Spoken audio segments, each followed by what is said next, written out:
Olá, Rádio e TV Câmara em multiplataforma conversa sobre o conteúdo do maior processo eleitoral que todo país democrático deve ou deveria se preocupar, que é o segundo turno de uma eleição presidencial da nossa jovem democracia.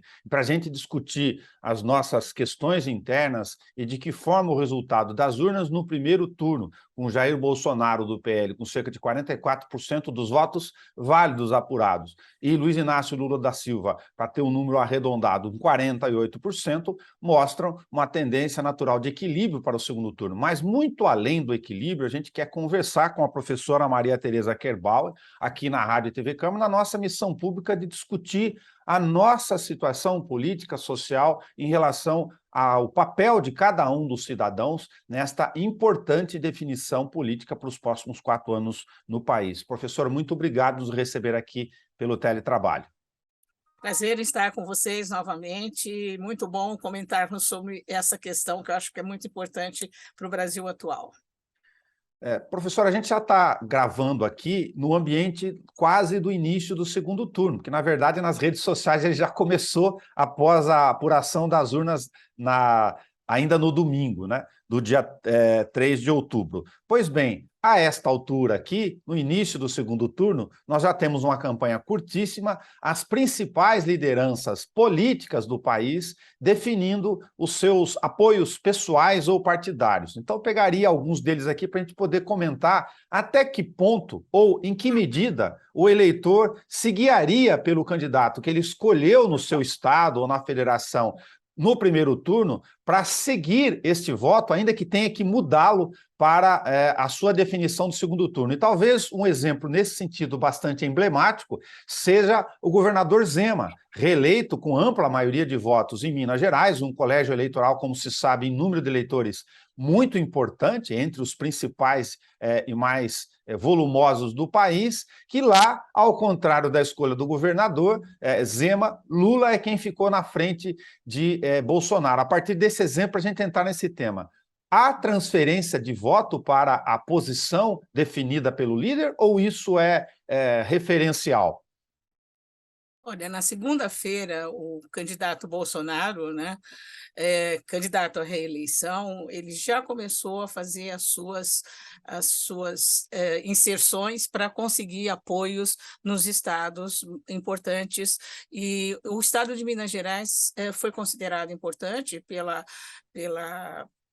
por Bolsonaro e por sua equipe de campanha, por ser o segundo estado maior em eleitorado do Sudeste e o único estado onde o Lula ganhou. Apesar do Zema ter ganho, né, foi o único estado do Sudeste que compõe São Paulo, Rio de Janeiro, Espírito Santo e Minas Gerais, então foi só em Minas Gerais que o candidato Lula ganhou a eleição do primeiro turno. Esses apoios são importantes e o Bolsonaro procurou apoio do Zema, procurou apoio do Castro no Rio de Janeiro, procurou apoio do Tarcísio de Freitas, que vai ser candidato, que vai concorrer na segunda eleição, né, no segundo mandato, Segundo turno? segunda volta, né? E também tem o apoio do Sérgio Moro, enfim, ele procurou uma série de apoios, tentando mostrar, ou procurando mostrar que esses apoios são importantes e que poderiam, né, mobilizar o eleitorado para um voto no Bolsonaro no segundo turno. Não existe nada que afirme e confirme que isso acontece. O eleitor não necessariamente vota no candidato que teve o apoio, no caso de alguns governadores, no caso de uma figura emblemática como Sérgio Moro. O mesmo acontece para o Lula. O Lula procurou apoios também, ele já tinha uma grande coligação, né? E teve o apoio do PDT, o apoio do Ciro Gomes, não citando especialmente o nome do Lula, mas concordando com o apoio que o PDT vai dar para o Lula, e o apoio da Simone Tebet, que também é um apoio diferenciado, porque o MDB liberou os seus diretórios estaduais para apoiar quem eles quisessem. Então, no caso de São Paulo, por exemplo, o MDB vai apoiar o Tarcísio de Freitas, mas Simone Tebet, em nome dela, vai apoiar o Lula. Assim como o PSDB, por exemplo, liberou também os seus militantes, né? E isso acaba valendo para o DEM, ou eventualmente uns outros partidos menores, que... União Brasil, né? União Brasil Isso. e o PSDB, União Brasil e o PSD liberaram os seus diretórios. Isso, Nelson, posso adiantar um pouquinho, tem a ver com os problemas regionais e de palanques regionais que os dois candidatos tiveram, tanto no primeiro turno quanto vão ter agora no segundo turno. Tá. Então, Agora, acho que é um problema da nossa política e da forma como o sistema partidário está organizado. já que a regra do jogo, com todas essas distorções, é essa, se a gente olhar o referencial do primeiro turno apenas como um espelho do nosso conteúdo de análise, nós temos, por exemplo, o peso de Bolsonaro quando ele, como líder nacional, lógico, numa outra posição, referendou, e não poderia ser diferente, a candidatura do Tarcísio, um nome desconhecido no interior do estado e que veio do Rio de Janeiro, mora em Brasília, enfim, com todas essas discussões de ter que ser paulista nato ou não, embora sejamos uma terra de passagem migratória histórica, que os bandeirantes estão aqui para falar da nossa origem. Mas eu estou, lógico, fazendo simbologia bem-humorada do conteúdo, só para dizer que no caso dessa transferência do líder, teve certo peso, certamente, o fato de Bolsonaro referendar o nome de Tarcísio. Agora, o inverso seria verdadeiro, ainda pegando o exemplo como do Zema, que talvez seja ainda o mais simbólico, porque ele está muito bem posicionado com o resultado das urnas lá em Minas Gerais, falando com o seu próprio eleitorado. Olha, toda a literatura aponta que não necessariamente o apoio de um candidato, e no caso que você está citando, o Zema, promove uma transformação de votos necessariamente. Tá? Eu acho que isso a gente vai ter que ver depois da eleição. Se de fato, eu acho que não dá para inferir que o fato do Zema, e apoiou explicitamente o Bolsonaro, foi para Brasília para fazer uma declaração de apoio ao Bolsonaro, não sei se isso se reverte necessariamente em votos para o Bolsonaro no estado de Minas Gerais. Aproveitando esse tema, que peso teria, então, grandes artistas ou nomes, a Anitta de um lado, um sertanejo famoso do outro, para um e para o outro candidato, para poder citar os dois? Isso também já foi averiguado nessa primeira eleição agora, né? Mas e que eles realmente não conseguiram transferir voto.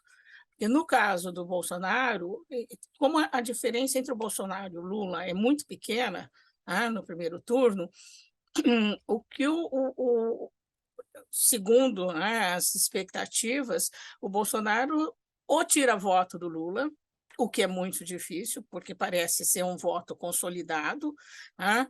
Ou vai buscar votos dos outros candidatos que não se elegeram para o segundo turno, então a Simone Tebet e o Ciro Gomes, o que é assim uma especulação sobre isso.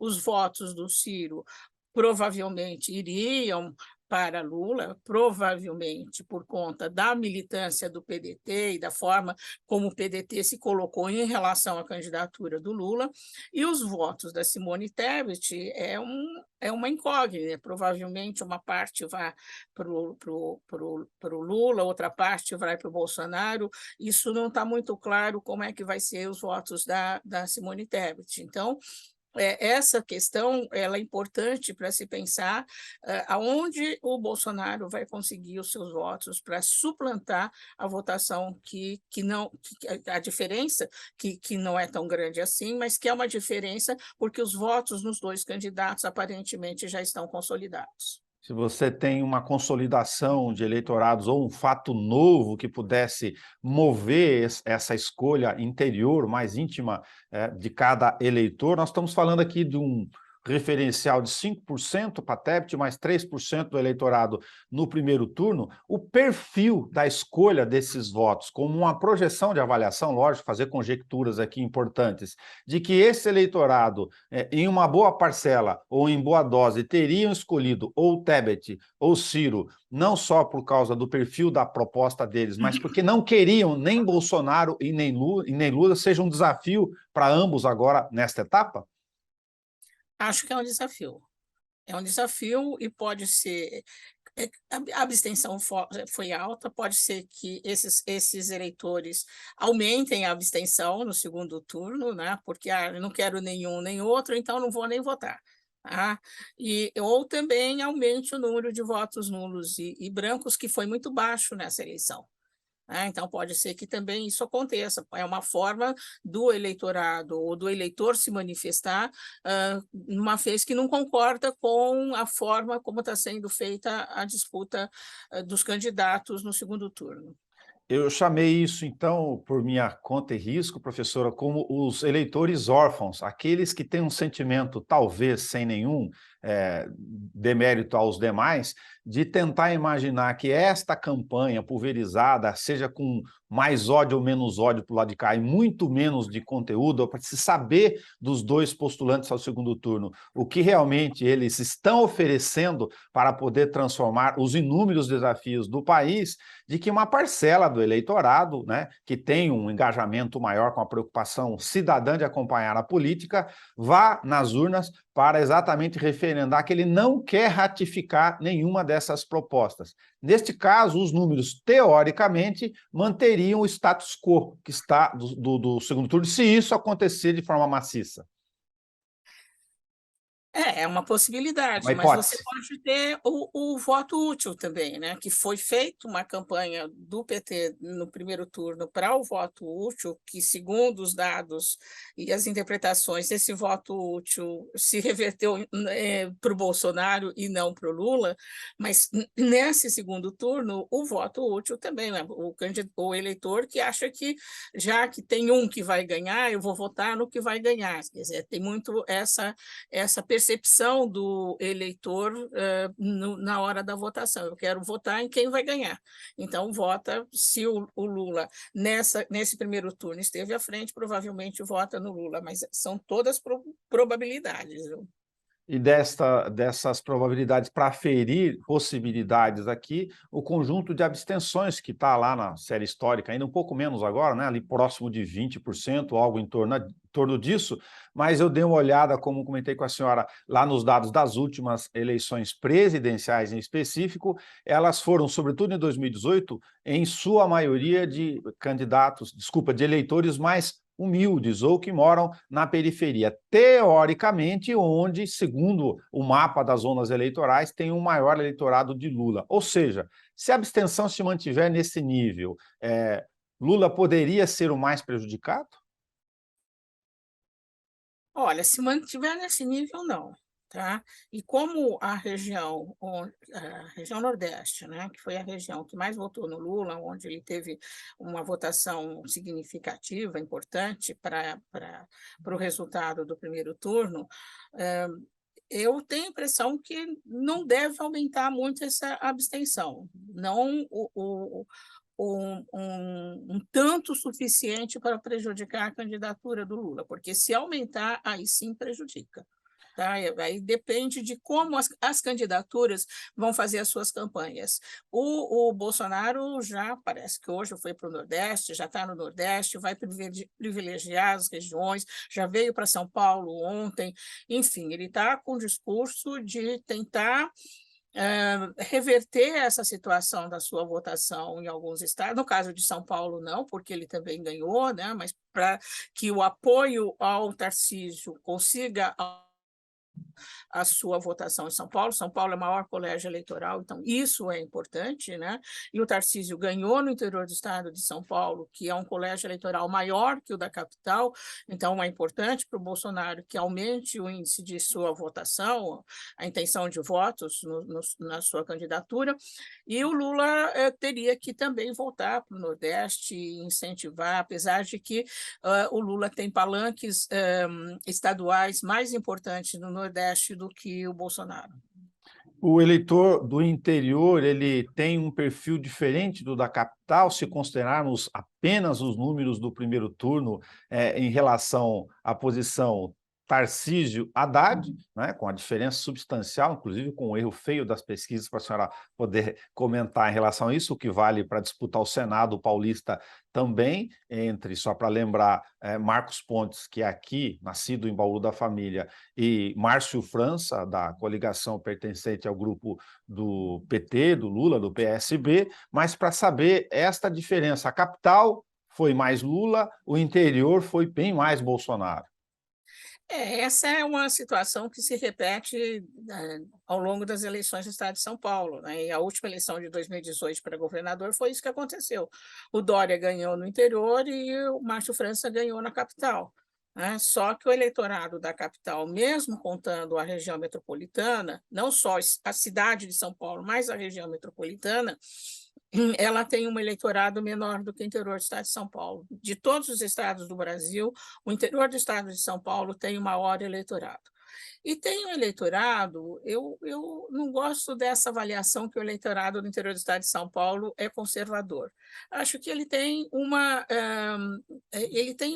perspectiva sobre aquilo que pode ser feito para o interior do estado de São Paulo. Se você conhece o estado de São Paulo, o interior, assim como eu conheço, e conhece o interior dos outros estados, tem uma diferença de políticas públicas para o interior do estado de São Paulo, que são muito evidentes e que eu acho que o eleitorado do interior do estado de São Paulo leva em conta essas políticas e levou em conta que talvez o PT não fosse suficiente para isso, e no caso do Rodrigo, acho que tem um problema de uma grande negação em relação à candidatura do Rodrigo, que vem da negação em relação ao Dória, e especialmente em relação aos funcionários públicos e a forma como a Previdência do Estado de São Paulo foi feita e foi aprovada, inclusive com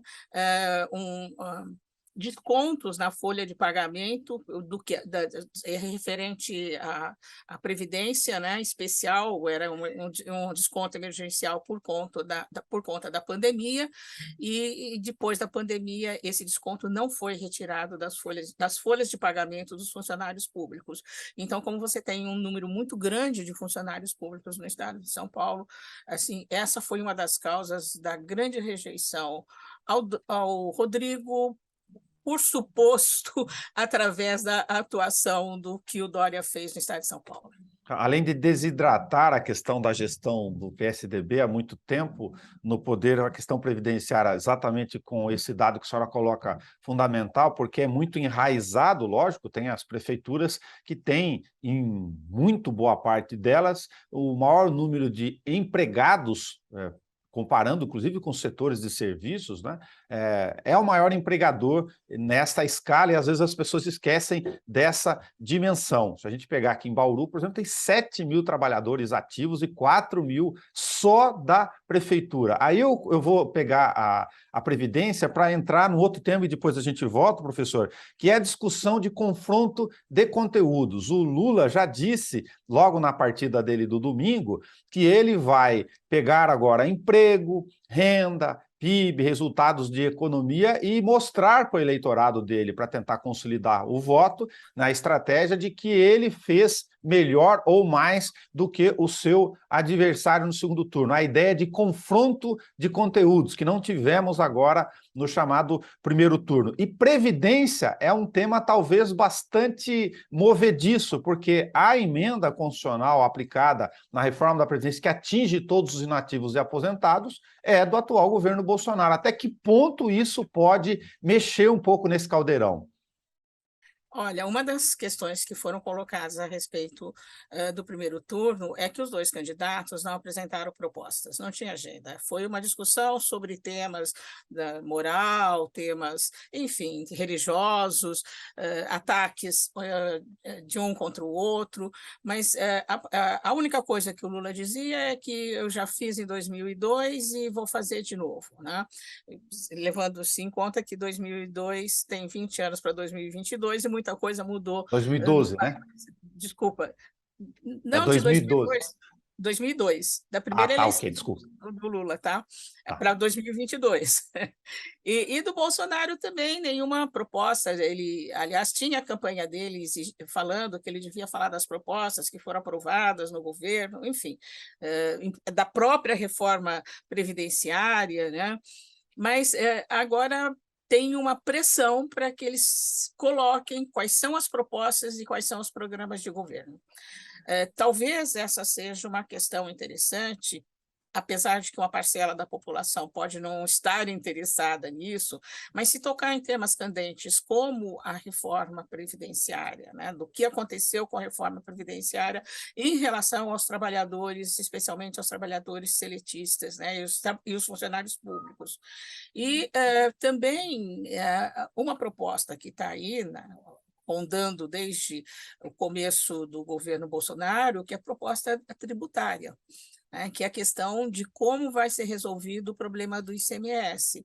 E dependendo da forma como a discussão sobre o ICMS for tratada, isso impacta as prefeituras, impacta, no caso do Estado de São Paulo, a questão da autonomia das universidades públicas, os recursos que são passados para a FAPESP, enfim, você tem uma série de consequências para isso. Então, precisa ver como é que essa agenda vai ser colocada pelos dois candidatos e se elas de fato vão esclarecer quais são as propostas que eles têm para o Brasil, caso vençam no segundo turno.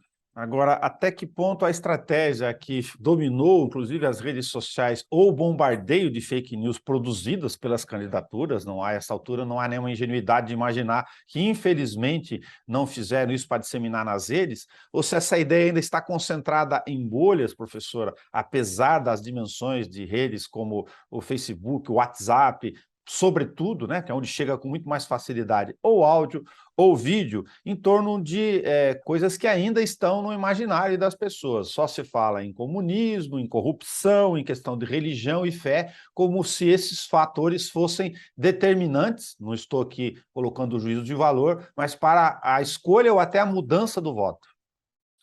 Então, segundo a avaliação de alguns intelectuais, de algumas pessoas que trabalham em campanha, a questão do programa é importante, especialmente para conquistar votos da classe média, porque a classe média ela frequenta o WhatsApp, frequenta as redes sociais, mas ela talvez acredite menos nessas propostas ou nessas questões que se colocam, como você falou, de comunismo, religião e etc. Tá? Então, a perspectiva é de que programas que possam ter conteúdos dos dois candidatos poderiam movimentar uma intenção de voto mais efetiva na classe média. Tá? O fato de terem alguns lugares que têm ainda um sentido, ainda vindo talvez da nossa perspectiva política de alguma força do cacique regional, os antigos coronéis, para citar alguns grotões do país, eu estou me referindo a isso para saber lá da nossa primeira parte ainda do bate-papo, se, por exemplo, o fato do PL ter tido uma bancada majoritária, embora o Lula tenha amarrado em Norte e Nordeste, principalmente no Nordeste, boas lideranças ou consideráveis lideranças que ajudam a sustentar essa votação que ele já teve, mas daquele cidadão que é respeitado mais do que a figura política, mais do que a indução de votos pela posição pessoal dele em uma determinada região, estando ele engajado e indo para a rua, sendo chamado como, aspas, soldado, né? Se usam muitas expressões aí do jargão político, para ir agora no segundo turno, por ser reconhecido ou não como uma figura que pode ajudar nesse processo de reversão de voto. Então, tem uma coisa, o fato do aumento do Auxílio Brasil, né, ele foi importante para uma parcela da população votar no Lula, apesar de que muita gente, as pesquisas apontam que muitos eleitores que receberam o Auxílio Brasil acabaram votando no Lula e não no Bolsonaro, entendendo que esse Auxílio Brasil era emergencial e que provavelmente não seria o mesmo valor por conta do orçamento, isso foi feito muita propaganda, né, do orçamento apresentado para 2023, então isso levou o eleitor a votar no Lula. Agora, em relação ao PL, o Valdemar Costa Neto, que é o presidente do PL, ele teve uma estratégia fundamental para ter o número de deputados eleitos e senadores eleitos. Ele investiu o fundo eleitoral e o fundo de campanha eleitoral e o fundo partidário fundamentalmente no legislativo. O presidente da República não teve, né, o candidato à presidência e atual presidente da República, não teve o financiamento maior que costuma ser quando o partido tem um candidato ao executivo e candidatos ao legislativo, a preferência é pelo candidato do executivo. No caso do PL, ele investiu maciçamente nos candidatos do legislativo, porque o legislativo desse ano, do próximo, né? ou desse ano já teve uma mudança, ele já passou a ser o agente importante, mais importante para a definição do orçamento e não o executivo, por conta, inclusive, do orçamento secreto, o legislativo de 2023, que vai começar a funcionar em 2023, ele vai ter uma importância fundamental nas decisões de governo e de políticas públicas. Teremos uma campanha de segundo turno em eventuais 2 ou 3 debates, mas 2 pelo menos já estão confirmados, mas sobretudo nos conteúdos de rádio e televisão dos partidos com informações abaixo da linha da cintura? Olha, fica muito difícil avaliar isso, porque o Bolsonaro está muito tranquilo, fez declarações tranquilas, não sei quando ele se vê frente a frente com o Lula, porque daí é um embate de dois, né? Não sei como vai ser a sua reação, nem qual vai ser a reação do Lula. A previsibilidade é que apresentem programas, façam um debate mais tranquilo para que o eleitor possa decidir. Tá, e por fim, agradecendo aqui a colaboração da senhora sempre conosco na missão da TV e Rádio Pública, a partir da rádio e da TV Câmara Bauru, de saber um sentimento da senhora, apesar de toda a parcela que possa ter vindo nas redes, sobretudo, contra a democracia, o sistema eleitoral, se isso acabou sendo muito exacerbado por força do ímpeto ou da ansiedade e da falta de noção de poucos, felizmente, ou não, ou se não, isso ainda está presente no nosso imaginário do aprendizado político, do amadurecimento da jovem democracia, em relação à garantia da segurança das urnas, que foi sempre colocado muito mais para o Bolsonaro, mas o fato é que, em algum grau, isso acabou sendo utilizado na rede. Se o primeiro turno acabou sedimentando de forma mais tranquila, que não era bem isso. Eu acho que o primeiro turno se sedimentou isso daí, porque não houve as manifestações, houve manifestações contra, mas muito pouco significativa, e o próprio presidente, quando recomeça a campanha para o segundo turno, de alguma forma reconhece que as urnas funcionaram, né? Isso ele não falou, mas isso está sendo reconhecido e está sendo reconhecido pelos observadores internacionais também, que disseram que as urnas sim, confiáveis, né? Então, acho que este tema provavelmente não deve voltar no segundo turno. O que está voltando com muita força é o tema, não sei se dá tempo para a gente falar, Claro, pode falar. mas é o tema das pesquisas eleitorais, né? Sim, Que sim. estão sendo contestado o tempo inteiro. Então, em vez de contestar a urna, agora se contesta as pesquisas eleitorais. E acho que, no caso das pesquisas eleitorais, você tem alguns problemas. Primeiro, eu acho que a forma como foi construídas as amostras, a gente não tem dado. O último censo foi o censo de 2010, e sem os dados, e o Brasil mudou muito de 2010 para 2022.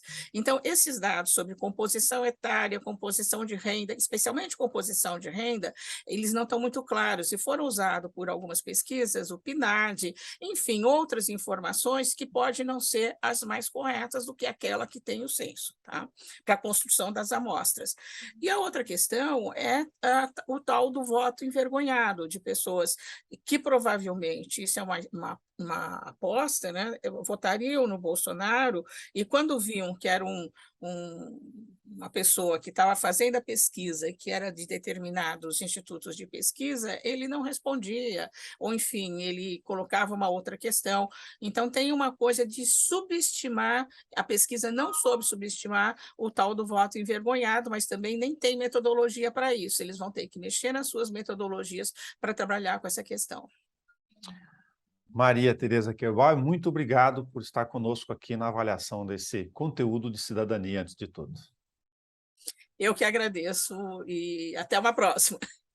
Até a próxima. Compareça ao segundo turno, exerça o seu direito e dever do voto para a gente poder fortalecer, sobretudo, a democracia. Discuta o seu país com os seus. Até mais.